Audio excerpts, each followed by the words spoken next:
ኢራን በፓኪስታን በኩል ለአሜሪካ በሰደደችው አዲስ የሰላም እቅድ የኒውክሌሩን ጉዳይ ለጊዜው ትተን በሆርሙዝ ጉዳይ ብንነጋገር ይበጃል ብላለች። ኢራን በአንድ በኩል አዲስ የሰላም እቅድን ለአሜሪካ አድርሱልኝ ብላ ለፓኪስታን ሰጥታ፣ በሌላ በኩል በዲፕሎማሲያዊ አቅም ማጠናከሪያ እቅዷ እላይታች ስትል ያለፉትን ቀናት አሳልፋለች። የውጭ ጉዳይ ሚኒስትሩና ከአሜሪካ ጋር የሚደረገው ድርድር የኢራን አንደኛው ወኪል አባስ አራግቺ ባለፈው አርብ ፓኪስታን ኢስላማባድ፣ በቀጣዩ ቀን ቅዳሜ ኦማን ሙስካት፣ እሁድ መልሰው ኢስላማባድ፣ በቀጣዩ ቀን ሰኞ ደግሞ ሩሲያ ሴንት ፒተርስበርግ ታይተዋል። በአሜሪካ በኩል ለሁለተኛው ዙር ድርድር ቡድናቸውን ወደ ኢስላማባድ ለመላክ ሲዘጋጁ የቆዩት ፕሬዝዳንት ትራምፕ በመጨረሻው ሰዓት ሰነድ ለመቀበል ቡድን መላኩ ገንዘብ ማባከን ሆኖ ስላገኘሁት ተደራዳሪ ቡድኑን ወደ ፓኪስታን መላኩን ትቼዋለሁ ብለዋል። በአየር በረራ ደርሶ ለመመለስ 15 ሰዓት ማባከን አንፈልግም፣ ያውም በቂ ያልሆነ ሰነድ ለመቀበል። ስለዚህ በስልክ መነጋገር እንችላለን። በፈለጉ ሰዓት ሊደውሉልን ይችላል። ለመሆኑ የኢራኑ የውጭ ጉዳይ ሚኒስትር ከኢስላማባድ በመቀጠል ተጣድፈው ወደ ሩሲያ ለምን አቀኑ? ከፑቲን ጋርስ ምን ተነጋገሩ? የተለያዩ ትንታኔ አቅራቢዎች ኢራን በዚህ ጊዜ ወደ ሩሲያ የተጓዘችው በሁለት ምክንያት ነው ይላሉ። አንደኛው ኢራን ከአሜሪካ ጋር በምታደርገው ድርድር ፑቲን ለሂደቱ ቅርብ እንዲሆኑ ለማግባባት በሂደቱም እንዲሳተፉ ለማሳመን ሲሆን፣ ሁለተኛውና ትልቁ ኢራን አሁንም ብቻዋን የቆመች ሀገር አለመሆኗን ለተቀረው ዓለም በተለይ ለእነ አሜሪካና እስራኤል ለማሳየት ነው ተብሏል። ሌሎች ትንታኔ አቅራቢዎች ደግሞ የአራግቺ ጉዞ ከዛም የሚሻገር ዓላማ ያለው ይላሉ።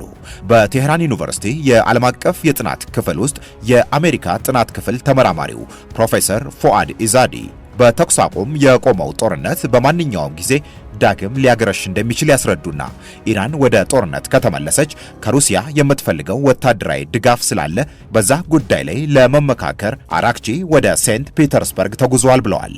ጠያቂው ጋዜጠኛ ምን አይነት ወታደራዊ ድጋፍ ሲል ጠየቃቸው። ፎአድ ኢዛዲ ሲመልሱ እንዲህ አሉ።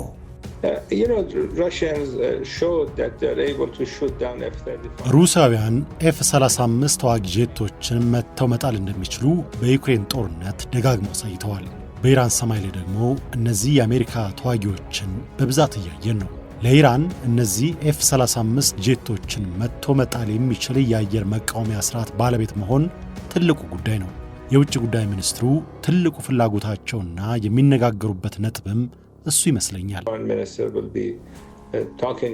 በኢራን በኩል አሜሪካ የማይነካው ቀዩ መስመር ብላ ያስቀመጠችውን የኒውክሌር ፕሮግራሟን የማቆም ሐሳብ በአዲሱ የመደራደሪያ እቅድ ለጊዜው ይቆይ ተብሎ ታልፏል። ኢራን ለፓኪስታን ባስረከበችው አዲስ የሰላም ሐሳብ የኒውክሌር ጉዳይ አሁን አይነሳም፣ የወደፊት ሌላ ራሱን የቻለ አጀንዳ ይሆናል ብላለች። በሆርሙዝ መከፈት ዙሪያ ከስምምነት ለመድረስ ኢራን ፈቃደኛ መሆኗን የሚያብራራው ሰነዱ አሜሪካም ያለምንም ቅድመ ሁኔታ በኢራን ወደቦች ዙሪያ ያሰማራችውን የባህር ኃይል እንድታነሳ የሚጠይቅ ነው።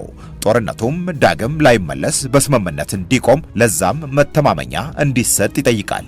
ትራምፕን ጨምሮ ምክትል ፕሬዝዳንቱ ጄዲ ቫንስና የውጭ ጉዳይ ሚኒስትሩ ማርኮ ሩቢዮ የኢራን ተደራዳሪዎች ስለ ድርድር በደንብ የሚያውቁና እጅግ የበሰሉ መሆናቸውን ያምናሉ።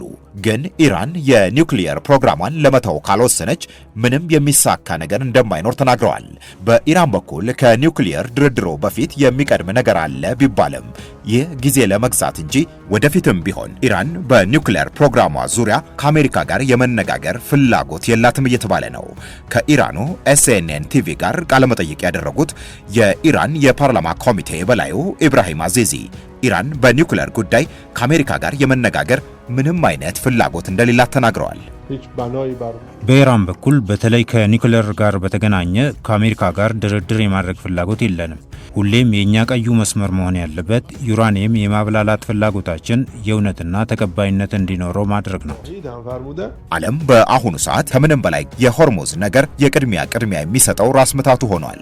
ትንታኔ አቅራቢዎች ኢራንም የሆርሙዝ መዘጋት የፈጠረውን ተጽዕኖ በደንብ ስለተረዳች የጦርነቱን መቆምና የሆርሙዝን መከፈት ከፊት አድርጋ የኒውክሌር ጉዳይን ከአጀንዳ ውጪ ማድረጓ የመደራደር ብስለቷን የሚያሳይ ነው ብለውታል። በጉዳዩ ላይ ትንታኔን የሚያቀርቡት ዳንያ ታፊር ለአልጀዚራ ሲናገሩ የአሁኑ የኢራን እቅድ የተቀሩት የገልፍ ሀገራት ሁሉ ከኢራን ጎን እንዲቆሙ የሚያደርግ ነው ብለዋል። በባህሬን በተመራው የጋራ መግለጫቸውም በጦርነቱ ክፉኛ የተጎዱት የገልፍ ሀገራት በአስቸኳይ የሆርሙዝ መከፈትን ጠይቀዋል። የተባበሩት መንግስታት ዋና ጸሐፊ አንቶኒዮ ጉተሬዥም ከዚህ በላይ መስመሩ ተዘግቶ ከቆየ የከፋው ቀውስ እንደሚከሰት አስጠንቅቀዋል። የጀርመኑ ቻንስለር ፍሬድሪክ መርዝ አሜሪካ መውጫውን ሳታውቅ የገባችበት ባሉት የኢራን ጦርነት በተሳሳተ ውሳኔዋ እኛም እየተጎዳን ነው ሲሉ ተቃውሟቸውን አሰምተዋል። ይህ ሁሉ ተደማምሮ የትራምፕ አስተዳደር የኒውክሌር ጉዳይን የማይነካ ቀዩ መስመሬ ነው ሲለው ቢቆይም በዓለም ዙሪያ አሁን ያለው ግፊትና በአሜሪካም እየታየ ያለው ኢኮኖሚያዊ ጫና ግን ቀዩን መስመራቸውን ለጊዜው ትተው እቅዱን እንዲቀበሉት ሊያደርግ እንደሚችል እየተነገረ ነው። የተፍታታው ሐሳብ ይፋ ባይደረግም ኢራን በፓኪስታን በኩል በላከችው አዲስ የሰላም እቅድ ዙሪያ የትራምፕ የብሔራዊ ደህንነት ምክር ቤት ስብሰባ መቀመጡ ይፋ ተደርጓል። ሲኤንኤን የመረጃ ምንጭ ትራምፕ ከጦርነቱ መውጫ መንገድን እየፈለጉ ቢሆንም በኒውክሌር ጉዳይ ከአንድ ስምምነት ሳይደርሱ እንዲያውም ሐሳቡም ሳይነሳ በዓለም ኢኮኖሚ ላይ እየደረሰ ያለውን ጫና ፍራቻ ብቸኛ በእጃቸው ያለውን የኢራንን መግቢያ መውጫ ዘግቶ መቆየቱን ትተው ከስምምነት ለመድረስ ላይደፍሩ እንደሚችሉ ጽፏል። በኢራንም በአሜሪካና እስራኤልም በኩል የድርድሩን ያክል ወደ ጦርነቱ ዳግም ከተመለስን በሚል ራሳቸውን እያደራጁ መሆኑም እየተነገረ ነው።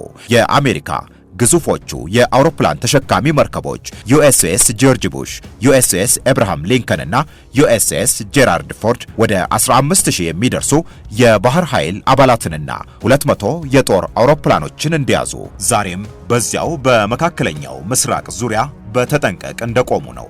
ፈርስት ፖስት፣ አልጀዚራ፣ ሲኤንኤን፣ ፒቢኤስ፣ ዘ ኮንቨርሴሽን እና ሌሎች ድረገጾችን በመረጃ ምንጭነት ተጠቅመናል።